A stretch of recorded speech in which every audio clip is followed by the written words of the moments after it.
जो आपके पास smartphone devices के साथ आ रही हैं, वॉशिंग मशीन है, एयर कंडीशन है, रेफ्रिजरेटर्स है, माइक्रोवेव्स हैं, इवन वो आपकी स्मार्टफोन के साथ कनेक्टेड है। मीन्स के डिवाइसेस तो किसी और जगह पे, लेकिन इवन आप उसे अपने स्मार्टफोन से कम्युनिकेट करवा सकते हैं। उन्हें हम कहते हैं फिक्स्ड इंफॉर्मेशन स्ट्रक्चर की ये डिवाइसेस हैं। लेकिन again these can be accessible from anywhere around the world. किसी भी वक्त आप इस तरह की डिवाइसेस को ऑन ऑफ कर सकते हैं। इसी तरीके से आपके पास वेब जो सर्वर्स वगैरह मौजूद है, वेब सर्वर्स हो गए, हार्डवेयर वगैरह हो गए, वो भी तमाम इसी तरीके से मौजूद है, जिन्हें हम आप यूजिंग सम लिंक्स आप उन्हें वीपीएन या डिफरेंट तरीकों से आप उनको एक्सेस कर सकते हैं। इसी तरीके से मोबाइल डिवाइसेस हैं, टैबलेट्स, गैजेट्स, ये तमाम चीज़ें तो बाहर ये बड़े आराम से हम लोगों को पता ही है कि ये कभी भी किसी वक्त हम इसे इस्तेमाल कर सकते हैं। इन्हें हम लोग मोबाइल डिवाइसेस कहते हैं। तो मोबाइल इंफॉर्मेशन स्ट्रक्चर जिसके अंदर कॉन्टिन्यूसली गाड़ी आपकी या व्हीकल आपकी मूव हो रही होती है। फिक्स्ड इंफॉर्मेशन स्ट्रक्चर के आपकी जो अप्लायंसेज है ये फिक्स्ड है। मोबाइल डिवाइसेज तो ये तो कहीं भी मूव हो सकती हैं, इनके अकॉर्डिंगली आप उसको लेके चल सकते हैं।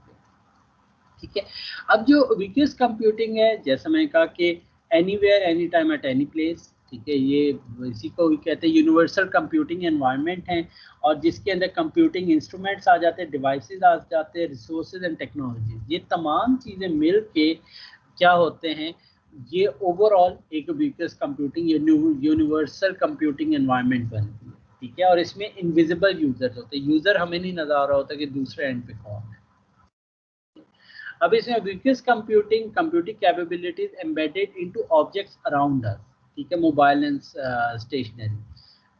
यूबीकॉम भी इसे कहते हैं, यूबीकॉम भी इसे कहा जाता है, वीकेस्ट कंप्यूटिंग नॉर्मली कहा जाता है, वरना यूबिक्विटस भी अगर हम स्पेल वाइज पढ़ें तो वो उस तरीके से होता है। परवेसिव कंप्यूटिंग क्या है कि computing capabilities embedded in the environment but typically not mobile. अगर आपकी फिक्स्ड ऑब्जेक्ट्स है तो उसे हम परवेसिव कंप्यूटिंग कहते हैं। सेंसर नेटवर्क्स क्या है कि सेंसर्स अगेन इससे अगर आप थोड़ा सा ब्रेक डाउन करें तो ये क्या है, वो नोड्स हैं जो एनवायरनमेंट्स को सेंस कर रही होती है, उसमें टेम्परेचर, प्रेशर, वो तमाम चीज़ें सेंस कर रही होती है, और देन वो इंफॉर्मेशन को लेके कंप्यूट करके कम्युनिकेट करती हैं ओवर द सर्वर्स, और उससे आपको ओवरऑल एनवायरनमेंट का पता चल जाता है। फॉर एग्जांपल मैं यहाँ पे बैठे हुए ये चीज़ पता कर सकता हूँ कि भाई कराची का टेम्परेचर क्या है। ठीक है, क्योंकि एक सेंसर कराची में लगा हुआ है, वहां से वो डाटा पिक कर रहा है और वो वेबसाइट के ऊपर वो लोड कर रहा है, गूगल वेदर के ऊपर या वट जो भी मोबाइल की ऐप है वो उसके ऊपर लोड कर रहा है, और यहाँ पे बैठा हुआ मैं उसी सेंसर की वैल्यूज को मैं रीड कर रहा हूँ।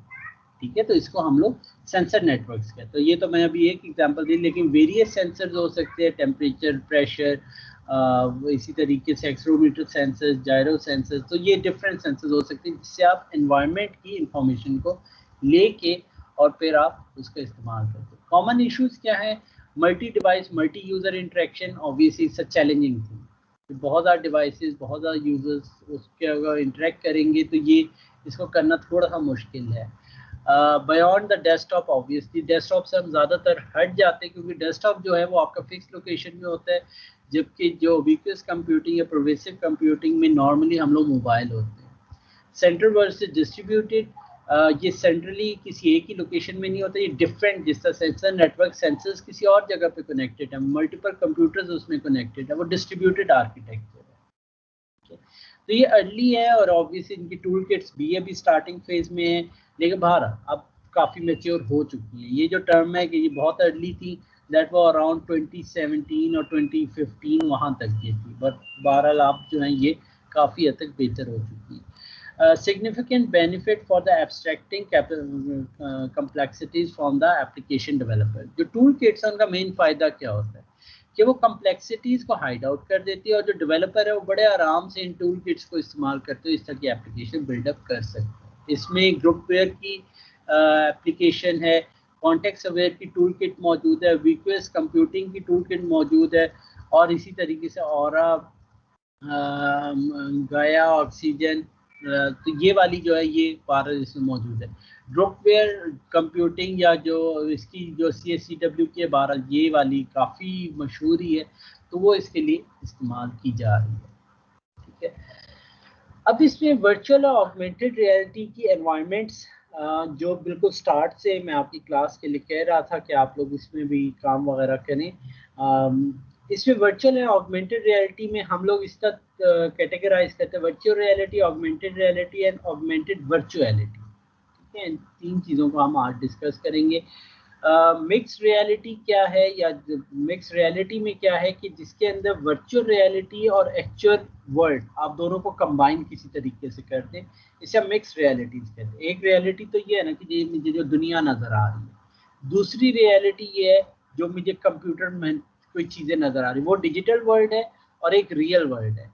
आप किसी तरीके से आप इन्हें मिक्स अप कर देते हैं। ठीक है, कि रियल वर्ल्ड के अंदर अगर आपकी डिजिटल वर्ल्ड भी शामिल हो गई है तो उसको हम लोग मिक्स रियलिटी कहते हैं। ठीक है, जैसा लेफ्ट साइड पे जो इसमें नजर आ रही है, this is my real environment, ये मेरे पास रियल वर्ल्ड है। ठीक है, मोस्ट राइट साइड पे जो चीज है ये कंप्लीटली डिजिटल वर्ल्ड है। ठीक है, इसे मैं वर्चुअल एनवायरनमेंट कहूंगा, इसे मैं रियल एनवायरनमेंट कहूंगा। ऐसी एनवायरनमेंट जिसमें मुझे रियल वर्ल्ड भी नजर आ रही है, लेकिन साथ ही साथ मुझे कुछ वर्चुअल कंटेंट्स भी नजर आ रहे हैं, डिजिटल ऑब्जेक्ट्स भी नजर आ रहे हैं, तो उसे मैं ऑगमेंटेड रियलिटी कहूंगा कि इस रियल वर्ल्ड के अंदर कुछ चीज ऑगमेंट हो गई है, कोई एक चीज, कोई डिजिटल एलिमेंट्स मुझे जंप इन होते हुए जो कुछ नजर आना शुरू हो गए। ऑगमेंटेड वर्चुअलिटी क्या है कि जिसमें आप रियल वर्ल्ड को एक पार्ट ऑफ दिस के अंदर आप दिखा दे, एक पोर्शन के अंदर आपसे डिस्प्ले करा दे, बाकी कंप्लीटली आपकी वर्चुअल एनवायरनमेंट ही हो, उसे हम ऑगमेंटेड वर्चुअलिटी कहते हैं। लेकिन अगर आपको इसमें 12 दिखाऊंगा एक और बिगर पिक्चर्स भी, इनमें ये टेलीविजन सेट्स पड़े जिसमें रियल कैमरा से फीड दी जा रही है, लेकिन वो ऐसा एक स्टूडियो बनाया गया है, एक डिजिटल स्टूडियो है, और उसके अंदर टेलीविजन में एक रियल स्ट्रीम दे दी गई है, तो इसे हम ऑगमेंटेड वर्चुअलिटी कहते हैं। इसको हम 12 डिटेल में भी देखेंगे। वर्चुअल रियलिटी अगेन वही चीज है, सिंपल है। जो ह्यूमन है वो कंप्लीटली ब्लाइंड हो जाता है, वर्चुअल रियलिटी है।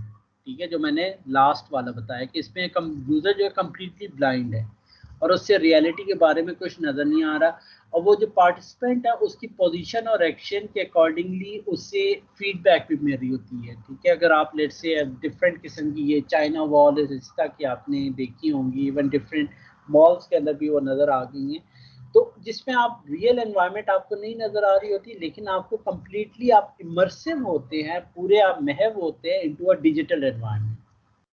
ठीक हो गया, और उसमें आपको फीडबैक भी दी जा रही होती है हवा की शक्ल में, लाइट लैंप्स की शक्ल में, इसी तरीके से लाइटनिंग की शक्ल में, साउंड्स की शक्ल में, तो आपको फीडबैक्स दी जा रही होती है। फीडबैक कौन रिसीव करेगा? आपकी आंखें करेंगी, आपके कान करेंगे, आपकी स्किन करेगी। फॉर एग्जांपल पानी आ जाता है, उसको स्प्रिंकल्स शावर किए जाते हैं या विंड चलाई जाती है, तो ये तमाम फीडबैक्स हैं just to make it as real as possible.